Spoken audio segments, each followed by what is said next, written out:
All right, we're live again. Great to see you all. Thanks for joining. If you're coming on live or if you are listening to this recording, we are super psyched to have you with us.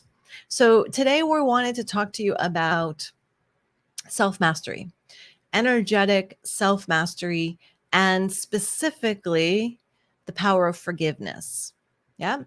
So, as a light worker, as a star being, as a star seed, as a medicine person, as a shamanica, for those of you that are really interested in consciousness and also opening to your divine gifts, your spiritual essence, expanding your spiritual body, increasing all of your divine spiritual gifts, all of that sort of thing, one of the most important things is the mastery of your own energy field, your emotional energy, your mental energy, your physical energy. So taking care of those, keeping those clean, keeping those active, keeping those powerful, right? So one of the most powerful healing forces in the whole world is the power of love, the power of love. And each and every single one of you are portals for love in the world if you choose to be, right? So there's a few different points that I can make in regards to love. And I think that this one was about forgiveness, and we're going to try to stay on track with that. But there's another one about unconditional love and how that works. So maybe I'll do that one after this. Let's stick with forgiveness. So I want to share with you a story. So, in one of the self mastery schools that I participated in, it was called Self Mastery of Loving Presence. It was a year-long school. And throughout the school, we learned tools in regards to loving ourselves and being the loving presence in the world. And what I've learned and experienced through all of the different courses and all of the spiritual tools that I have had the privilege and honor to receive is that the more of my spiritual essence that I can allow myself to experience, the better I feel, the happier I am. So the more well-being that I'm experiencing, the greater the vitality of my physical body, the happier I am in my emotional body, right? So that is why I do this stuff for myself. I do it for my own well-being. That's one of the biggest reasons is for my own well-being. The other reason is because I have discovered how great it makes me feel, how amazing I feel through the use of these tools. I want to share them with others because I would like to live in a world that is a happier world, that has a world with more vital people, with more well-being, with more emotional empathy and connection in it. So in sharing the work that I do, I'm hoping to assist in the contribution of building this more beautiful world of heart-centered beings that feel awesome and feel amazing in their bodies and in their beings. So I'm going to share with you about forgiveness. Now, here's the thing. One of the things that you can do to play with this, what I'm going to share with you today, is to become aware of your own heart and your own energetic heart, this area here in your chest. And what does it feel like? How open is it? And you can play with opening this heart of yours to a really expanded state. And then you can have the experience of what that feels like in your body. So one of the things that I would invite you to do is to think about someone or some being that you love unconditionally, a baby, a child, a pet. I use my cat. I use my fat cat because she is just this fat, furry ball of unconditional love, this cat. She's amazing. So when I think of her, my heart expands. When I think of how much I love her, my heart expands. And she's easy. She never does anything wrong. She never creates me to close my heart in any way. So she's an easy one. So I think about her and then I breathe into my heart and I think about how much I love her. And then I have the experience of love expanding through my heart and the well-being of love expanding through my heart and my energy field.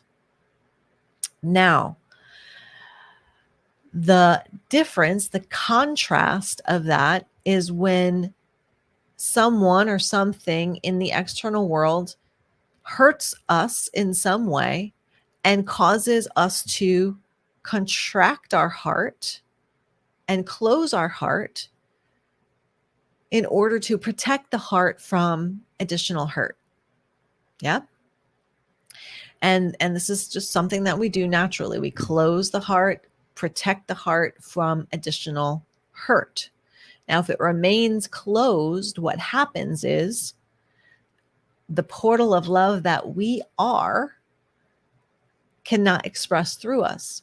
And if the portal of love that we are cannot express through our hearts, then we do not receive the benefit of the well-being of the expression of our own love in our own being. So this is an experiment. I'm going to offer you to play with, right? So the one side of it is to think of your beautiful pet or your beautiful child or something beautiful. It could be beautiful art, could be beautiful landscape that actually causes your heart to expand in gratitude, in awe, in love, and you have the experience of the expanded heart. So we want you to do that first. Then also play with cultivating that on a regular basis. So cultivating the expansion of the heart on a regular basis. That's another really good tool and technique to sort of move through your life with, which creates a sense of well-being in your body and in your energy. So on the other extreme of that is to notice when you have a heart contraction, when you're contracting the heart to protect the heart, to save the heart from being hurt. You contract it and you bring your energy field in. So in my experience, I'm going to share with you guys today so I was just completing this school of sacred loving presence. And shortly after the school ended, the man that I was in love with and devoted to at the time broke up with me. And I was devastated. He was someone that I imagined spending the rest of my life with. So I was devastated. Now, what ensued after that was my heart hurt. Firstly, my heart hurt very much. I was grieving. And then he behaved very badly. And sent me a whole bunch of nasty emails about how it was all my fault. This is a nutshell, right? Sent me a bunch of nasty emails about how it was all my fault. So each time I would receive one of these emails or I would think about what he did, I would go into this normal human reaction of feeling my pain and then going into this human reaction of like, I hope he suffers. I hope he suffers. And every time I would have that experience, my heart would close and it would feel uncomfortable in my chest. I would feel the pain and the discomfort in my own body when I was hoping he would suffer, right? Revenge, unforgiveness. So whenever I had that, and even my fists right now talking about it are in contraction, they're in contraction. So this is, again, I talk about demystifying the mystical. This is what I'm trying to do here today, is demystify the mystical. So the expansion that you're going to feel in your heart when you love, and then the contraction in your heart when you are self-protecting, or when you're in an experience of unloving behavior like I was at the time. So luckily, through the school and through the techniques I had learned, I was very self-aware of what was happening here in my heart and in my chest with the expansion and with the contraction. And so what would happen when I would go into those episodes of my humanness, of I hope you suffer, is I would feel the hurt in my physical body. Had a little burp there. I'd feel the hurt in my physical body, and then I would deliberately start to breathe into that and connect to my higher self and connect to my higher being, and just move into a state of forgiveness, right? And so in this process with this person, I'm just going to give to you, as an example, it was, okay, I forgive you. I forgive you. I forgive you. I forgive you. And I understand, this is all going on in my head. I understand that this is divine plan. And I understand that you're just doing what you need to be doing.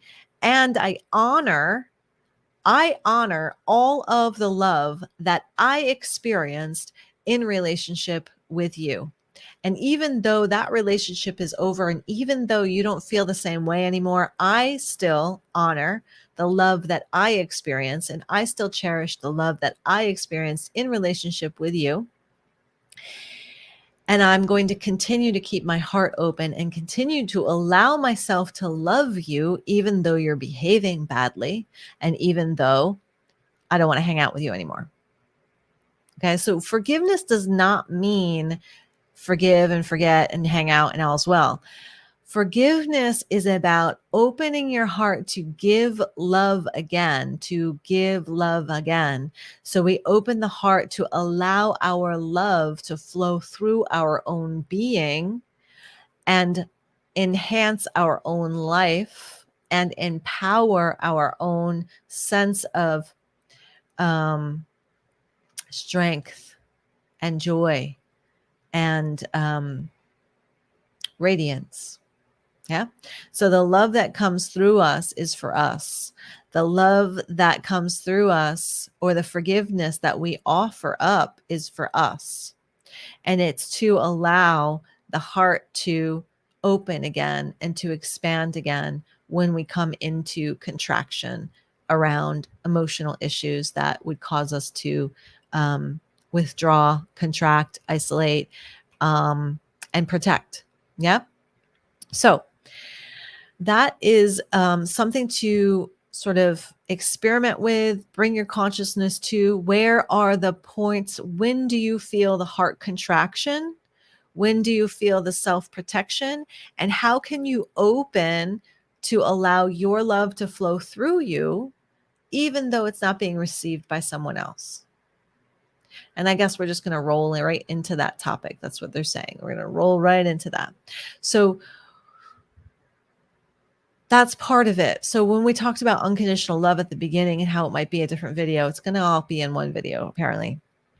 So the unconditional love that you feel for somebody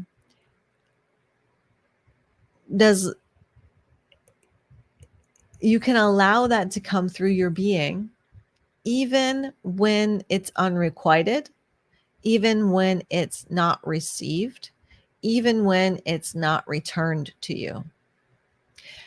Because once you come into the knowingness, the embodied knowingness, that is the embodied knowingness that you are the source of your love.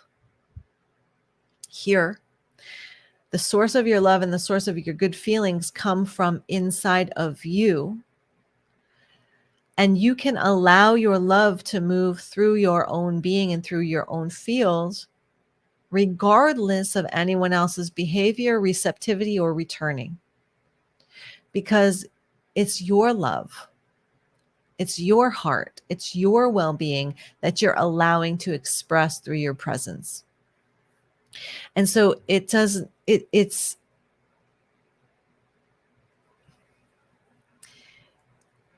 not attached to someone else. It's not attached to something else. Nobody can take it from you. It's not conditioned by how someone behaves. You can be discerning about who you want to hang out with in regards to who is returning the love to you, who's in partnership with you, who's in relationship with you. That's an equal flowing relationship back and forth. You can be discerning about that. But what I'm sharing is you don't necessarily have to close your heart to a person just because they're not returning the love or just because they're not receiving the love. You can continue to hold your heart open and continue to love them without having to feel like you need to hang out with them or without needing for their love to be returned to you.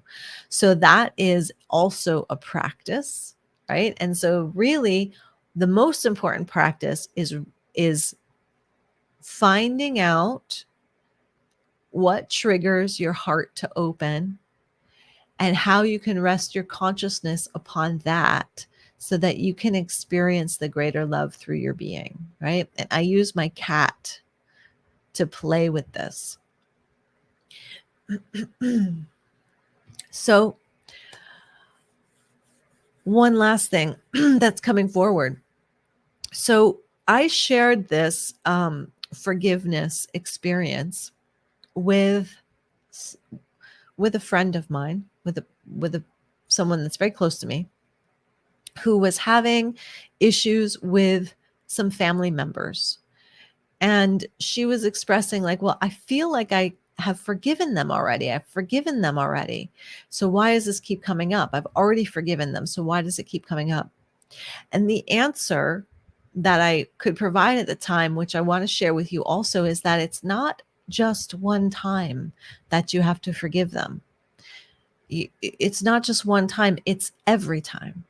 It's every time that your heart contracts around an idea or a thought or a behavior from someone else.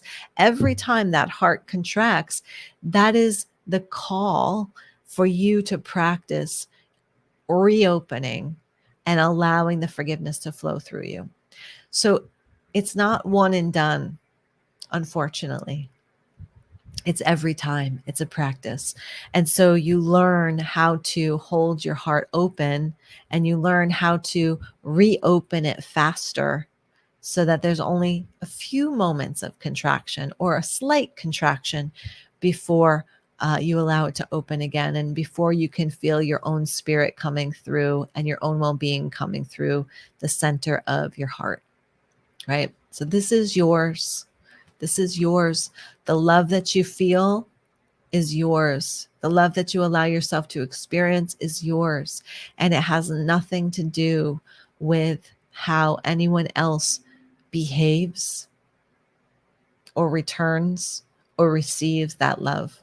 It has everything to do with your allowance of the love to express through you. So I would love to hear your comments about this. I know this is probably going to be a touchy subject for some people. It may cause some resistance, but I hope that you have, I hope it's been received. But if not, I'm going to keep my heart open anyways. This Friday, or next Friday, I should say, August 5th, we're going to be hosting a webinar on accessing your divine gifts. And this heart expansion and the learning how to hold this open and move through your life with this big, beautiful open heart, that is part of the divine gifts of your soul. Your heart energy, your love is one of your most precious gifts. And as we shared earlier in this, it is one of the most powerful healing frequencies on the planet, is the love that comes through your very own heart. So we hope you'll join us on the free webinar on Friday, August 5th. You can go ahead and find the link for that in the comments or the descriptions, wherever you're seeing this. And we hope to see you there on August 5th. So thanks so much for listening, especially if you've listened this long. We are excited to hang out with you real soon, one-on-one, for that hour-long webinar on accessing your divine gifts. Take it easy.